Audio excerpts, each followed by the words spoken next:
Assalamualaikum warahmatullahi wabarakatuh. Bismillahirrahmanirrahim. Alhamdulillahirrabbilalamin. Assalatu wassalamu ala asrafil anbiya'i wal mursalin Sayyidina Muhammadin wa ala alihi wa sahbihi ajma'in. Amma ba'du. Yang terhormat kepada Ibu Siti Aminah MPD selaku dosen pembimbing mata kuliah studi Quran dan tafsir Tarbawi dan teman-teman yang berbahagia. Pertama, marilah kita panjatkan puji syukur atas kehadirat Allah Subhanahu wa Ta'ala karena telah memberikan kita nikmat sehat dan nikmat iman. Kedua, sholawat serta salam semoga tetap tercurahkan pada junjungan kita Nabi Agung Muhammad SAW yang telah membawa kita dari zaman jahiliyah ke zaman ilmiah yang terang benderang seperti sekarang ini. Juga kepada keluarganya, sahabatnya, serta pengikutnya, dan sampailah kepada kita selaku umatnya. Amin ya robbal alamin. Ma'asyirul muslimin rahimakumullah. Pada kesempatan kali ini, saya akan membawakan tausiah dengan tema pendidik dan peserta didik dalam surat Al-Baqarah ayat 286. Pendidik adalah tenaga kependidikan yang berpartisipasi dalam menyelenggarakan pendidikan dengan tugas khusus sebagai profesi pendidik. Sedangkan peserta didik adalah anggota masyarakat yang berusaha mengembangkan potensi diri melalui proses pembelajaran dengan jalur pendidikan. Singkatnya, pendidik ini adalah orang yang memberikan ilmu pengetahuan melalui proses belajar.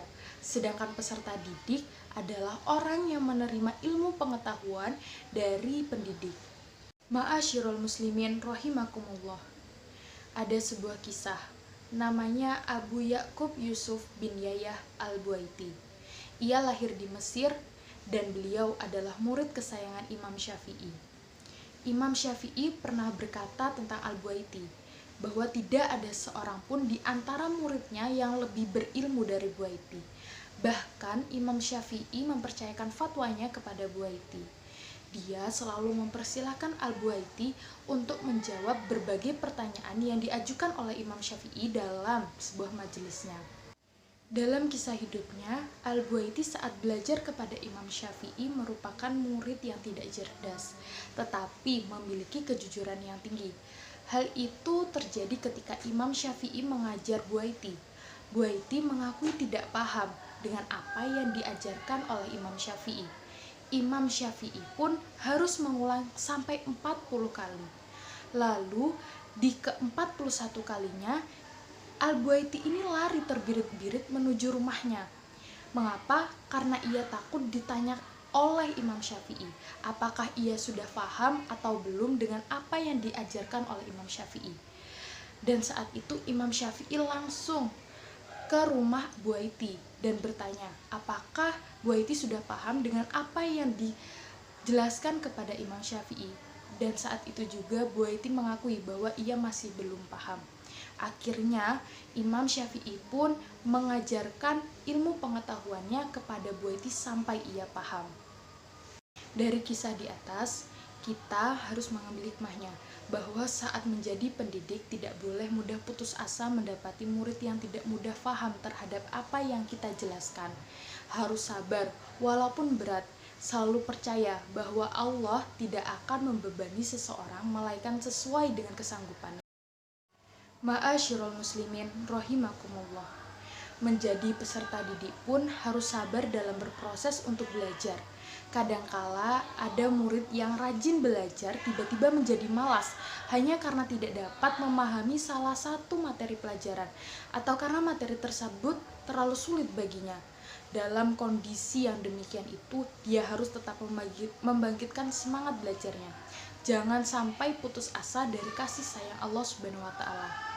Allah Subhanahu wa Ta'ala akan memperhatikan dan memberikan balasan sesuai dengan kadar usaha seseorang untuk mencapai apa yang dicita-citakan. Allah Subhanahu wa Ta'ala tidak akan menyia-nyiakan amal dan usaha hambanya. Oleh karena itu, ketika Allah melihat seorang hamba yang sangat giat berusaha, mengharap dan berdoa kepadanya, pasti Allah akan membantu dan memberikan anugerahnya. Sebaliknya, Apabila Allah melihat seorang bermalas-malasan, apalagi berputus asa, tidak mustahil dia akan ditinggalkan oleh Allah atau tidak mendapatkan rahmat Allah. Itulah sebabnya ilmu itu harus diperoleh dengan keseriusan, ketekunan, dan kesungguhan. Ilmu Allah bukanlah barang warisan sehingga tidak bisa diperoleh hanya mengandalkan keturunan. Biarpun keturunan orang alim, profesor, doktor, seseorang akan tetap dalam kebodohan jikalau ia malas belajar. Maka hendaklah kita tidak bermalas-malasan ketika menuntut ilmu, apalagi berputus asa.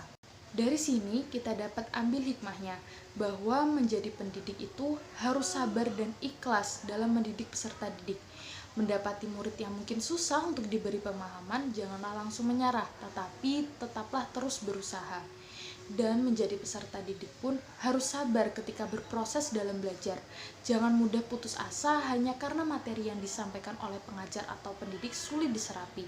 Karena Allah tidak akan membebani makhluknya jikalau ia tidak sanggup dan teruslah berbuat kebaikan.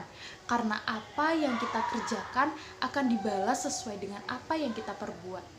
Ada pepatah mengatakan bahwa usaha tanpa doa itu sombong. Dan doa tanpa usaha itu sama dengan bohong. Maka jika sudah berusaha, jangan lupa untuk berdoa kepada Allah agar selalu mendapat perlindungannya. Sebagaimana dalam surat Al-Baqarah ayat 286. A'udzu billahi minasyaitonir rajim. Bismillahirrahmanirrahim. La yukallifullahu nafsan illa wus'aha, laha ma kasabat wa 'alaiha ma iktasabat. Rabbana la tu'akhidna in nasina aw akhtana. Rabbana wa la tahmil 'alaina isran kama hamaltahu 'alal ladzina min qablina. Rabbana wa la tuhammilna ma la taqata lana bih, wa'fu 'anna waghfir lana warhamna anta maulana fansurna 'alal qaumil kafirin. Shadaqallahul adzim. Arti dari surat Al-Baqarah ayat 286. Allah tidak membebani seseorang melainkan sesuai dengan kesanggupannya. Dia mendapat pahala dari kebajikan yang dikerjakannya, dan dia mendapatkan siksa dari kejahatan yang diperbuatnya. Mereka berdoa, "Ya Tuhan kami, janganlah Engkau hukum kami jika kami lupa atau kami melakukan kesalahan. Ya Tuhan kami, janganlah Engkau bebani kami dengan beban yang berat sebagaimana Engkau bebankan kepada orang-orang sebelum kami. Ya Tuhan kami, janganlah Engkau pikulkan kepada kami apa yang tidak sanggup kami memikulnya. Maafkanlah kami, ampunilah kami, dan rahmatilah kami. Engkaulah pelindung kami, maka tolonglah kami menghadapi orang-orang kafir." Mungkin sekian dari saya, kurang lebihnya saya mohon maaf. Semoga bermanfaat dan berkah. Wassalamualaikum warahmatullahi wabarakatuh.